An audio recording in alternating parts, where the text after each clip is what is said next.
Owen and I had been married for 5 years when things started feeling off. It wasn't just the normal stuff, the phone guarding and late nights. It was the cruel little comments that started piling up. "Maybe if you lost some weight, I wouldn't need to work so late," he said one night when I questioned him about coming home at 2 a.m. smelling like perfume, or the time he accidentally showed our friends a terrible photo of me sleeping with my mouth open, captioned, "Living with this every night," in our group chat. When I confronted him, he said, "Learn to take a joke, or people will think you're pathetic." There was the dinner party where he interrupted my story to tell everyone, "Don't mind her, she gets confused about basic facts. It's cute but embarrassing." Then patted my hand like I was a child. My best friend texted me later, "Are you okay? Owen was being a complete asshole to you." Every year we hosted this huge charity fundraiser at our house. It was my thing. I organized everything, invited 50+ people, including all our families, friends, coworkers, and neighbors. I'd spent months planning this one because we were raising money for a children's hospital where my niece had received treatment. The night of the event, everything was perfect. We'd raised almost $15,000 in donations, people were having a great time, and I was feeling proud of what we'd accomplished. Then Owen asked for everyone's attention. He clinked his glass and said he had a surprise announcement that couldn't wait. My first thought was he'd secured some big donation. Instead, he pulled out a small jewelry box and got down on one knee in front of me. Everyone gasped. We were already married, so WTF was happening? He opened the box to reveal a diamond eternity band and announced to the entire crowd that I was pregnant after our long struggle with fertility. I was stunned. I wasn't pregnant. We weren't even trying. But before I could say anything, the room erupted. People were crying, cheering, hugging me. My mom broke down sobbing, her first grandchildren. His parents were already discussing names. My boss was there promising me extended maternity leave. Owen slipped the ring on my finger, hugged me tight, and whispered, "Just go with it," in my ear. Then he kissed me deeply, like we were having this beautiful moment. I felt physically sick but couldn't process what was happening fast enough to react. For hours, I had to pretend. People touching my stomach, giving me advice, asking about due dates. Meanwhile, Owen was beaming, accepting congratulations, acting like father of the year. I was trapped in a nightmare while fundraising for children's cancer. I couldn't even escape to cry because it was my event. When everyone finally left, I confronted him. He laughed it off, said he thought it would be cute to announce it this way, and we could just tell everyone I lost them in a few weeks. Who does that? When I pressed harder, he got annoyed and said I was overreacting and should be grateful for the expensive ring. I couldn't sleep that night. His behavior was so bizarre, so cruel. Around 3 a.m., I heard his phone buzz. He was passed out drunk, so I checked it. There was a message from Steve W. saying, "Did she buy it? Is it done?" My hands shaking, I opened their message history. Steve wasn't Steve. It was Tracy, his pregnant girlfriend of 18 months. The announcement was Owen's sick solution to explain why he'd need to be supporting a friend through tough times, when actually he'd be with her during her pregnancy. I scrolled through hundreds of messages, pictures of them together, screenshots of my personal calendar so he could plan their dates when I was busy, pictures of me that he'd sent her to mock. He'd been sharing our most intimate conversations, financial details, the final blow. They'd been in our home while I was at my mom's birthday weekend. They'd slept in our bed, taken pictures in our shower. She'd tried on my clothes, and they'd taken the pregnancy test that morning. She actually was pregnant with his child. I didn't confront him. I made a plan. Over the next week, I pretended everything was normal.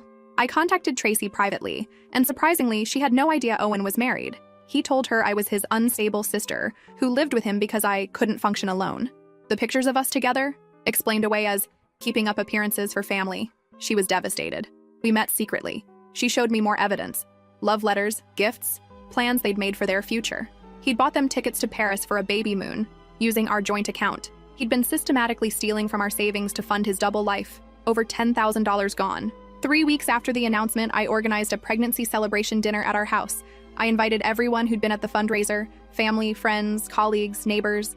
Owen was nervous but played along, thinking I'd finally accepted the lie. As everyone gathered, I stood up to give a toast. I thanked them for coming to celebrate this special time. Then I announced I had a presentation about our journey to parenthood.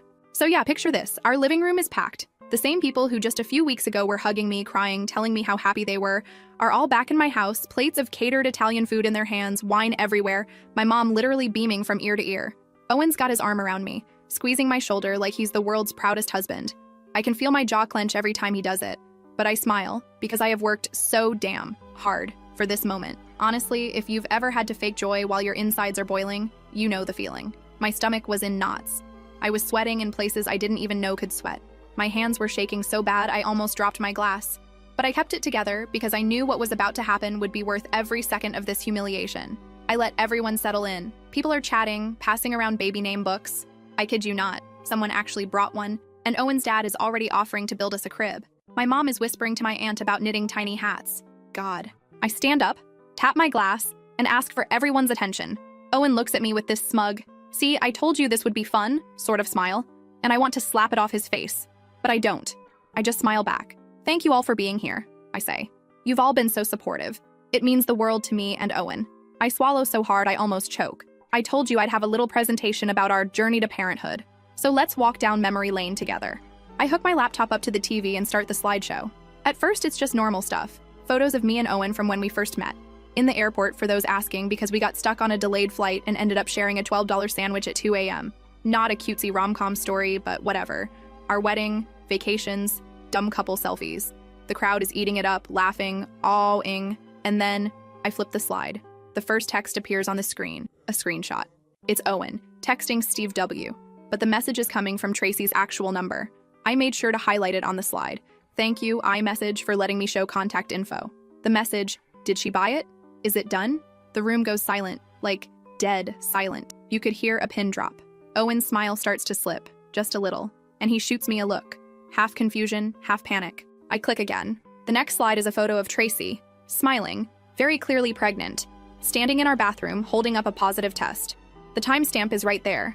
My shower curtain, my shampoo bottle, my robe on the hook. People start shifting. My cousin literally gasps. My dad's jaw drops. I click again. Screenshots of messages. Owen sending her pictures of me, captioned, "Look at her? Can you believe she still thinks I love her?" The room starts murmuring. Owen is frozen. He tries to stand up and say something, but I just raise my hand and say, "Sit down." I'm shaking, but I don't care. I am done letting him control the narrative. Next slide, bank statements. Transfers from our joint account to some Paris travel fund. Receipts for gifts. A plane ticket to Paris in both their names. I zoom in on the dates, right after my miscarriage. The room is starting to turn on him. His mom looks like she's about to throw up. I keep going. More messages. Tracy's love letters to Owen. Photos of them in my clothes, in my bed. My best friend covers her mouth, looks at me like she wants to kill him herself. The final slide. A WhatsApp from Owen to Tracy, bragging about how easy it was to convince the crazy sister, M.E., to host the fundraiser, and how he'd use the pregnancy as cover to spend more time with Tracy once her belly started to show. I put that one up for a solid 10 seconds, just letting everyone read. I wanted it burned into their memories. And then I close the laptop.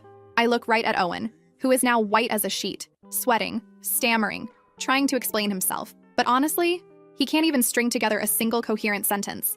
He's looking around for a friendly face, but there's nothing. Not even his mom will look at him. I say, "So, Owen, do you want to tell everyone the real reason you needed so much support lately? Or should I keep going?" He tries to talk. He really does. He stands up, starts blabbering about me being unstable, that I'm confused, that it's all a misunderstanding. He says Tracy is just a friend, that the texts are out of context. Yeah? Out of context? Try me, asshole. At this point, my mom, my sweet, gentle, cardigan-wearing mom, stands up and walks over to him. She looks him dead in the eye and says, "Get out of my daughter's house." And then, in front of everyone, she takes the ring off my finger and throws it at him. It bounces off his chest and lands in his pasta. I swear to God, I almost laughed. Owen tries to grab my arm, but my dad steps in, shoves him back. There's yelling. My uncle steps between us. A couple of his friends try to intervene, but my sister is already on the phone, calling Tracy. I had warned her ahead of time that she might need to show up. Tracy, to her credit, is already parked outside with her mom. She wanted backup, and honestly, I get it. So what happens? Tracy walks in, pregnant belly and all. She makes eye contact with Owen and just says, "You told me she was your sister." The room erupts. His parents start shouting at him. My mom is crying. My best friend is hugging me so tight I can barely breathe. Tracy's mom is fully ready to throw hands. And Owen, he tries to run. Actually tries to run out of the house. Except my neighbor, bless her 5'2" retired volleyball coach Hart, blocks the door and says, "You're not going anywhere until you explain yourself." So now he's trapped, surrounded by everyone he's lied to for years. And he has no idea what to say. He finally starts yelling at me, calling me vindictive, crazy, saying I'm ruining his life, that I set him up. I let him scream. I don't care. I am shaking, but I am not moving. Not this time. I look at everyone and I say, "I'm not pregnant. I was never pregnant. But Owen's girlfriend is." I motion to Tracy, who is now sobbing into her mom's arms. He's been lying to all of us, stealing from me, cheating, gaslighting me for years. I turn to Owen and say, "You're done here." My dad opens the door. Owen finally bolts, slamming into the porch railing on the way out, nearly falling down the steps. That night, I barely sleep. The adrenaline is insane. I keep replaying everything in my head. My phone is blowing up with messages. Some people apologizing for not seeing it sooner, some just checking I'm okay. Tracy and I end up texting until 3 a.m. She's devastated but also relieved in a weird way to finally know the truth. But the fallout? Oh, the fallout is just beginning. Owen's stuff is still in the house. His parents are texting me, begging me not to press charges. My boss is asking if I need time off. Tracy's mom wants to know if we can meet. And Owen? He's about to find out what happens when you humiliate and betray the wrong woman. If you think this is wild, just wait for what happens next. I am not letting this end quietly. Part 2 coming soon. First update. Okay, so if you read my first post, you know what went down. If you didn't, buckle up anyway. Because things since the slideshow have been just a level of chaos I wasn't prepared for. Even after nuking my own living room in front of like 50 people. I keep thinking, surely I've seen the worst, right? Nope. If anything, it's like people saw the fireworks and just decided to set their own lives on fire for a turn. It's been a few weeks since that night. I guess I should start with the immediate aftermath. Because LOL, apparently you can't just drop a bomb like that and then expect your phone to stop vibrating for the next 48 hours. I was getting texts, DMs, even a couple of old-school voicemails from people who'd been at the dinner and people who'd only heard about it secondhand. My notifications were so insane, I genuinely thought about throwing my phone into the compost and starting fresh. At first, most of the messages were classic OMG, are you okay? And I can't believe Owen did that. But it didn't take long for the spin to start. Owen somehow, despite being the actual definition of caught, started reaching out to people. Mutual friends, some of my own extended family, plus his entire side, obviously. I know because my cousin Savannah sent me a screenshot. Owen telling her that I'd lost it, that I'd hacked his phone and fabricated messages because I couldn't handle him leaving and wanted attention. I mean, the sheer audacity. But it worked on some people, especially the ones who are conflict avoidant and just want things to go back to normal. There's always a subset, right? People who don't want drama because it makes their lives messy. Here's the part that still makes my jaw clench. Owen's parents, who were at my house for the whole reveal, did not call me. Not even a, "How are you doing?" Instead, his mom texted my mom saying it was unfortunate how the situation was handled, and that maybe it would be best if Owen could come by to collect his things without further escalation. My mom, who is usually the most patient, cardigan-wearing, tea-brewing person alive, called me, and I could hear her practically hissing down the line. She said, "If anyone is doing the escalating, it's their son." I wanted to laugh and cry at the same time.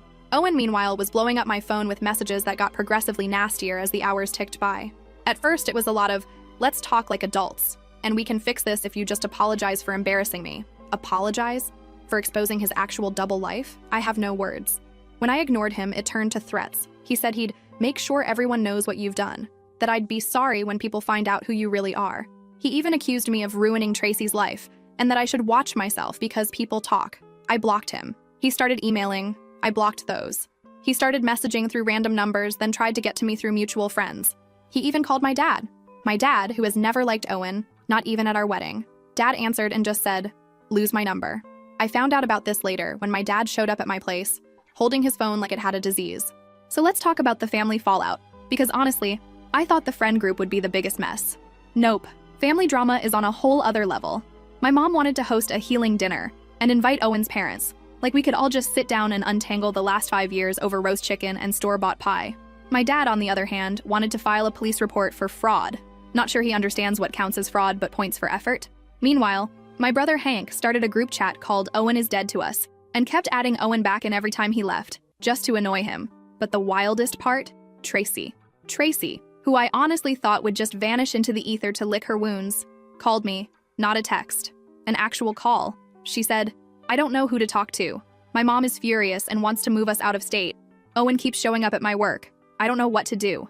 I told her flat out I wasn't her therapist, but also, I'm not a monster. She needed someone who understood how manipulative Owen could be, and apparently that someone was me, so we met up at a coffee shop. Yes, I know, classic. But it was neutral ground and her mom was parked outside the whole time, watching me like I might bite. Tracy looked exhausted, like she hadn't slept in a month. She pushed a stack of envelopes across the table, her hands shaking. "He's still sending me these," she said. Inside were cards with Owen's signature, plus a couple of receipts for stuff he'd apparently bought for the baby. With my money, I might add. Tracy said she was considering filing for a restraining order, but her mom wasn't sure if it'd just make things worse. I had no advice for that. I barely knew how to get through my own day at that point. We sat there a while, just two women who'd been lied to, and for a weird moment, it was almost normal. I don't know. There was this sense that neither of us was the villain here, even if the story looked wild from the outside. Back at home, things were anything but normal. I had to deal with practical stuff, changing the locks, figuring out which bills were in my name. Spoiler, not as many as I thought. Getting Owen's junk packed up. My mom insisted on helping, which meant she showed up with 3 empty suitcases and a box of lemon bars, lecturing me about setting boundaries, while also putting my laundry away and reorganizing my pantry. I didn't have the heart to stop her. Dad came by twice, mostly to glare at the door and threaten to break Owen's legs if he showed up, which for my dad is a lot. Here's where things got even messier. Owen started playing dirty. He emailed our landlord, who I'd never even met in person — Owen always handled that stuff — and tried to get me taken off the lease. Claimed I was no longer a resident, and was harassing him and his pregnant partner. I found out because I got an email from the landlord asking for clarification. I had to send over my ID, utility bills, and a copy of the marriage certificate just to prove I lived there. The landlord was awkward about it, said he didn't want to get involved in personal disputes, but then started dropping hints that maybe one of us should consider moving out for everyone's peace of mind. The biggest shock was how many people just didn't want to pick a side at all. I mean, I get it. Nobody wants to be in the middle of a breakup. But after everything that happened, I thought there'd be some basic sense of right and wrong. Instead, it was all, let's just move on. It's none of our business. And, my personal favorite, these things are never black and white. Like, sorry, but if your spouse fakes your pregnancy to cover for his real one with someone else, I'm pretty sure that's not a gray area. But whatever. People will do anything to avoid drama in their own lives. That being said, there were real consequences. Owen tried to come back to the house to get his stuff. I told him to text me a list and I'd leave it on the porch. Instead, he showed up while I was at home, pounding on the door, yelling that I was hiding his property. I called my dad, who showed up in like 10 minutes flat. There was this weird standoff on the porch. Owen shouting, Dad standing there with his arms crossed, me behind the door texting Brenda to call the neighbor if things got ugly. Owen finally left, but not before threatening to call the cops for theft. I told him to go ahead and try. My parents ramped things up after that. Mom called Owen's mom, which went about as well as you'd expect. Owen's mom insisted, marriage is hard, and that boys will be boys. I almost threw up just hearing that secondhand. My mom told her if Owen showed up at my place again, she'd file a restraining order herself, and then hung up. Dad, meanwhile, started researching marital asset division and left printouts all over my kitchen. Thanks, Dad. I did actually talk to Owen one more time, in person, because he wouldn't stop emailing about his stuff and his rights. We met in the driveway, because there was no way I was letting him inside again. He tried to act all calm, saying he just wanted to resolve things peacefully, but then started ranting about how I'd ruined everything and turned everyone against him. I told him, point blank, that he did that all by himself. He got in my face, accusing me of manipulating Tracy and stealing his money. I told him if he kept harassing me or Tracy, I'd file for a restraining order for both of us. He made a big show of laughing, but his hands were shaking. I didn't back down. I said, "You're not coming back in. End of story." He left, but not before slamming his fist into the mailbox so hard the door fell off. I had to fix it with duct tape. Such a fitting metaphor. Tracy and I aren't friends, not really, but there's this weird connection now. She texts sometimes, usually late at night, with updates about Owen trying to reach out or her mom wanting to move. I send short, blunt replies, mostly because I don't know what else to say, but I did help her block his number and showed her how to lock down her socials. There's also the money problem. I found out Owen drained more from our joint account than I realized. Little withdrawals, gift cards, random cash apps. I had to go through months of statements, highlight everything, and send it to the bank just to get them to freeze the account. The bank was sympathetic but slow, and Owen kept trying to reset the password. At one point, I got a fraud alert because he tried to use the account from some weird location in another city. It took days to sort out. At home, I can't even relax. Every sound outside makes me look up, half expecting Owen to be lurking around. My dad installed a camera by the front door, which just makes me more aware of how many people come and go in a day. The mail piling up, the dishes, the laundry, everything feels like both too much and not enough. I keep thinking, when does it get normal again? Does it ever? I guess the most surprising thing is how much people want there to be a good guy and a bad guy. Like, Owen is obviously trash for what he did, but I keep getting asked, did you see any signs? Or, do you think you drove him to cheat? As if relationships are some neat equation where someone's always at fault. Honestly, it's messier than that. Owen's always been a little mean, a little sharp with his jokes, but I thought it was just his way of dealing with stress. His mom's the same, always making digs, pretending it's all in good fun. I used to think if I just let things go, he'd chill out. Turns out, letting things go just made him push further. So yeah, that's where things are now. I'm not living some brave new life or whatever. I'm still in the house, still fielding calls from the landlord about cooperation between tenants, still trying to figure out how to get Owen's name off the utility bills. Tracy's still dealing with her own mess. Brenda is trying to get me to join her for a night out. but the idea of seeing people feels exhausting. But here's the thing. I'm not letting Owen back in. Not physically, not emotionally, not financially. Every day I get a little bit more stubborn about that. The last time he tried to get in touch, it was through a mutual friend, Ricardo, who called to hear my side. I told him, if Owen tries to come back here, I'll have the locks changed again and the cops on speed dial. And then today I got a letter, hand-delivered, not mailed, from Owen's lawyer. He's threatening to sue me for defamation and emotional distress and wants equitable division of assets. He wants the car, half the savings, and compensation for lost business opportunities because I slandered him publicly. I just stood there in my kitchen, letter in hand, trying to decide if I should laugh or scream. So, yeah. If anyone's still reading, congrats. You've made it to the end of round 2. I wish I could say I know what happens next, but honestly, I'm just getting started. Second update. Okay, so if you're still following this saga, props to you for sticking around. I honestly thought things would calm down after the lawyer letter, but lol, I should have known better. If anything, that was just Owen getting warmed up. I swear, the universe must be bored because it's just throwing new curveballs every other day. Let's start with the lawyer letter, because that's pretty much where everything took off. The thing was hand-delivered, shoved under my door in a cheap envelope with my name spelled wrong. Classic. Inside the letter was full of legalese about defamation, emotional distress, lost opportunities, and Owen's demand for the car, half the savings, and compensation for public embarrassment. I read it 3 times just to make sure I wasn't hallucinating. I texted a picture of it to my brother Hank, who immediately replied with, "Is this real, or did he use ChatGPT for the template?" For a hot minute, I considered ignoring it, but my parents were not having that. My dad wanted to show this clown what a real lawsuit looks like, which, coming from a guy who hasn't worn a suit since 2009, was kind of funny. My mom, meanwhile, started calling anyone she knew who'd ever been through a divorce, asking if I could just get everything annulled for emotional reasons. I had to Google if that's a thing. Spoiler, it's not, at least not here. Their hearts were in the right place, but NGL, it just made me feel more alone sometimes. Like I love them, but I needed less energy and more actual help. So I did what normal people do. I Googled local attorneys, read a bunch of reviews, and ended up calling one. The phone call was awkward, mostly because I had to explain everything out loud, and the woman on the other end kept going, "Wait, he did what at the fundraiser?" She told me to take photos of everything, keep all communications, and not, under any circumstances, let Owen back in the house or agree to any private meetings. She also said the defamation claim was probably just bluster, but I should still be careful. So, great. The next few days were me hoarding receipts and texting Brenda every time I felt like throwing my phone through a window. Owen, for his part, kept ramping things up. He started showing up at the house again, first just knocking, then pounding, then standing outside for like half an hour, calling people on speaker so I could hear him. I watched him from the living room window, phone in hand, ready to call the cops if he tried anything. At one point, he brought his dad, who just stood there, arms folded, staring at the house like he was expecting me to come out and hand over the keys. Instead, I called my own dad, who actually showed up in slippers and an old hoodie, looking so unimpressed it was almost art. There was a silent standoff on the front lawn, 4 grown adults just standing there, not saying anything, all pretending it wasn't freezing. Eventually, Owen's dad muttered something and they left. I double-locked the door behind them and texted the whole family. If you see Owen or his dad, don't answer. I'll handle it. Meanwhile, the social fallout kept spreading. Some people started unfollowing me on Instagram, which, LOL, whatever, but others slid into my DMs to hear my side. It's weird how people you barely know feel like they're entitled to the details of your life if there's a whiff of drama. I kept my replies short. Brenda, on the other hand, went nuclear. She posted a story calling out Owen's narcissist energy, tagged him, and started a comment war that lasted 2 days. I muted everything because honestly, I was too busy dealing with real-life mess.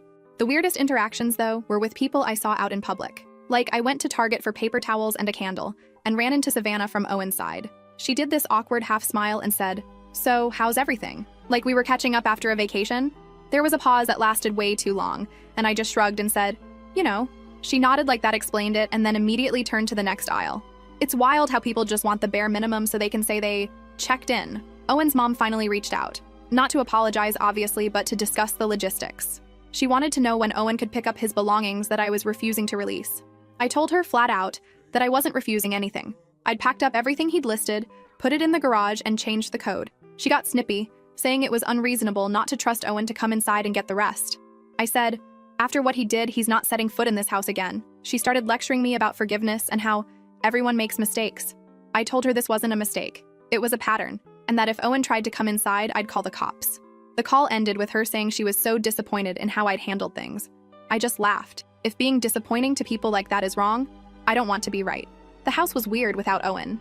Not in a sad way, more like, every time I walked into a room, I noticed all the little things he used to do to annoy me. Leaving his shoes in the hallway, using my favorite mug, turning the thermostat down to save money. Now it was just quiet. Kind of peaceful actually when my parents weren't hovering. The money stuff was still a nightmare. The bank froze our joint account, but Owen kept trying to access it from different devices. I got emails about suspicious activity, and then, one afternoon, a call from the fraud department. They wanted to confirm if I was trying to transfer several $1,000s out. I wasn't. I had to go in person, bring my ID, sit in a tiny office with a guy who looked about 12 and explain the whole thing. Again. He was polite but clearly uncomfortable, especially when I showed him the lawyer letter. He said the account would stay frozen until we sorted out the divorce. I left with a headache and a stack of paperwork. Meanwhile, Tracy kept popping up. She texted me late one night saying she was scared Owen might show up at her place.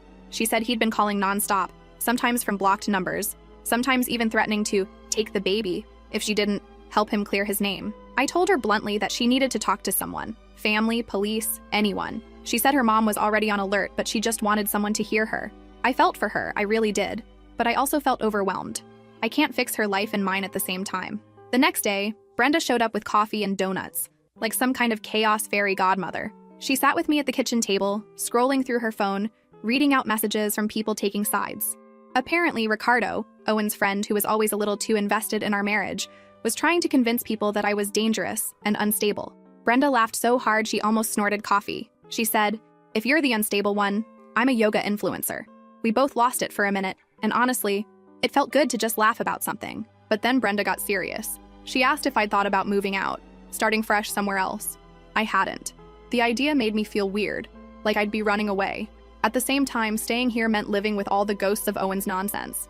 Brenda said, "You don't owe anyone this house. You can start over."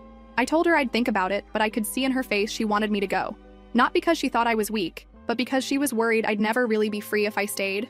My parents, of course, had their own opinions. Mom wanted me to move in with them, just for a while, but I knew that would last maybe 2 days before we all lost our minds. Dad wanted me to stand my ground and not let Owen win. They started bickering about it at dinner one night, right in front of me, like I wasn't even there. Mom said, "She needs support." Dad said, "She needs independence." I snapped that I needed them to stop arguing and let me figure it out. They both went quiet, which, TBH, was a relief. Things came to a head when Owen tried to come back for his tools. He texted me first, said he'd be by at noon. I told him I'd leave them on the porch. At 11:30, he started calling, then texting, then calling again. At noon, he was at the door, banging so hard the neighbor's dog started barking. I opened the window and told him his stuff was outside. He shouted that I was stealing from him, that he knew his rights, and that if I didn't let him in, he'd call the cops. I said, "Go ahead." He started recording me with his phone, narrating that I was refusing lawful entry. I rolled my eyes and told him to leave, or I'd call the cops myself. He finally grabbed his stuff and stomped off, but not before kicking over the flower pot by the porch. Real mature. After that, I got a text from Tracy. She said Owen had tried to contact her again, this time through a mutual friend, Cecilia. Apparently, he was telling people that I'd brainwashed Tracy into turning against him, that I was jealous and wanted to ruin his life. Cecilia, to her credit, told him he was out of line, but she also texted me to say she hoped I could find it in my heart to forgive. I wanted to scream. Why is it always on women to forgive the people who hurt them? Things weren't just tense with Owen, though. Tracy's family was dealing with their own drama. Her mom called me directly, wanting to know if I thought Owen would really try to take the baby. I told her I couldn't predict anything, but that she should keep documenting everything, just in case. She sounded tired, like she'd aged 10 years in a month. I felt a weird kinship with her, even though we barely knew each other. It wasn't all misery, though. There were weird, almost funny moments. Like when my mom showed up with a box of baby clothes she'd bought just in case. She sat on the edge of my bed, holding a tiny hat, and said she felt stupid for believing Owen. I told her she wasn't stupid, just hopeful. And that wasn't a bad thing. She hugged me so tight I thought my ribs would crack. Dad popped his head in, saw us both crying, and immediately retreated to the garage. But the tension never really let up. Every time I thought things might settle, something new would happen. Owen filed a motion to have me removed from the property because I was creating a hostile environment. The landlord called again, wanting to know when this would all be over. I tried to explain, but he clearly just wanted to avoid drama. I started looking up apartments just to see what was out there, and realized how expensive everything is now. Part of me wanted to just leave it all behind, but another part was stubborn. Why should I be the one to leave when I did nothing wrong? Things boiled over at the next family dinner. Mom wanted to invite Owen's parents to talk things out. Dad said, "Over my dead body." My brother Hank said, "Let's just egg their house." He was joking, mostly. I lost it. I told everyone I was sick of being the only one who had to keep it together, that I was tired of being the bigger person. There was a long silence. Then Mom apologized, Dad apologized. Even Hank put his phone down and apologized. I said, I just want a normal life again. No one disagreed.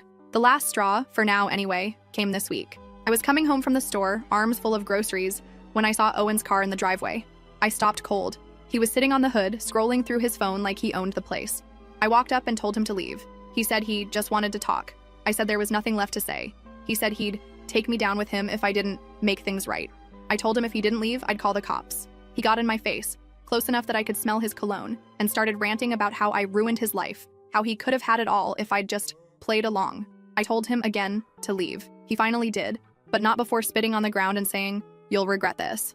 So yeah, that's where things stand now, and something tells me it's about to get even messier. Final update. So I guess this is the final chapter, or at least the last one I'm posting here, because at this point my life barely feels like mine anymore.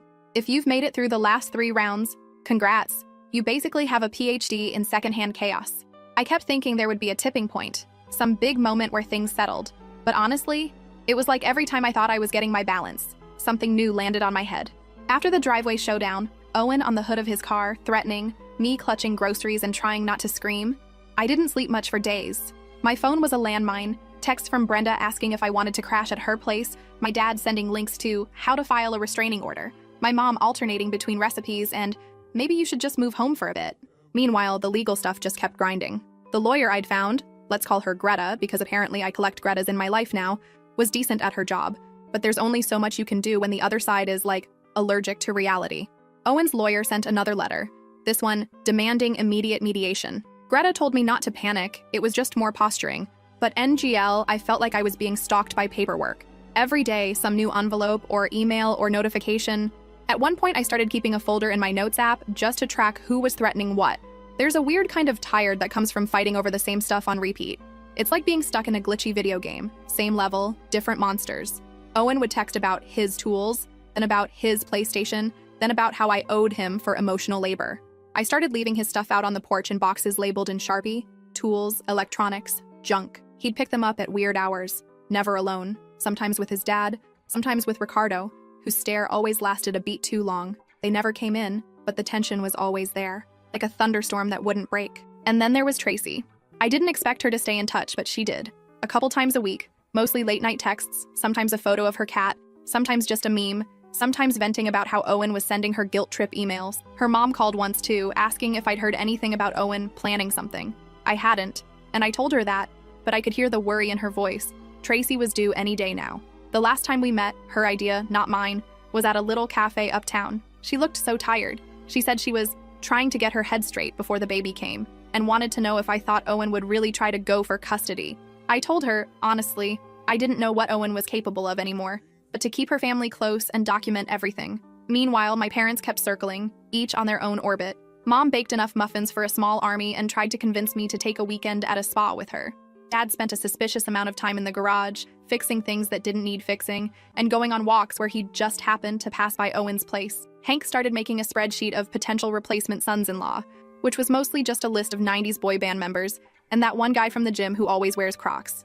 At least he made me laugh. But the house itself started to feel less like mine. I caught myself looking at the walls. The stupid lamp Owen always insisted was retro, the rug he bought at a yard sale.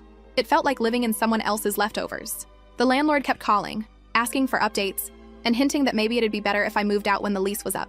I started half-heartedly scrolling Zillow, not really ready to make a decision, but just wanting to see what else was out there.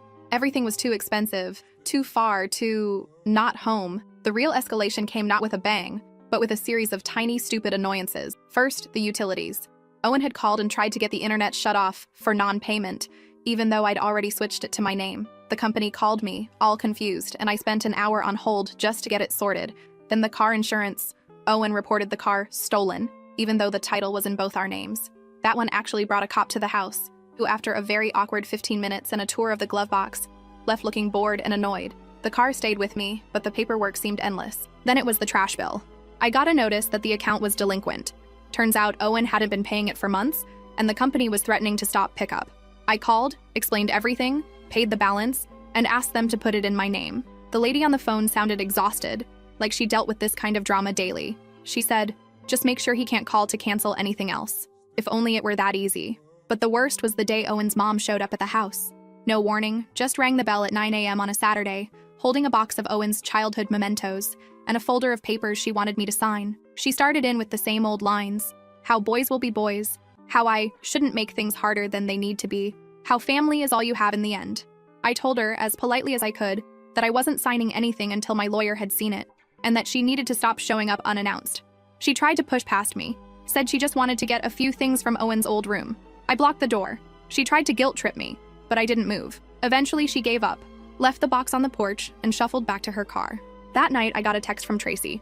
She was in the hospital, early labor, baby coming. She said she was scared, didn't want Owen to know yet, but wanted me to know just in case. I didn't go, obviously, but I texted her back, told her she'd be a good mom, and that she wasn't alone. The next day, she sent a picture of a healthy baby girl. I showed my mom, who cried. Dad said, "At least some good came out of all this." Hank added the baby's name to his spreadsheet, which made everyone laugh, even through the weirdness. If there's any lesson in this, it's that people will surprise you. Sometimes in the worst ways, sometimes in the best. So, yeah. If you read all this, thanks for being here. And if you're ever at trivia night and see a girl ordering too much pizza and arguing about 90s song lyrics, come say hi. Just don't ask me about Owen. That chapter's closed, even if the rest of the book is still unwritten.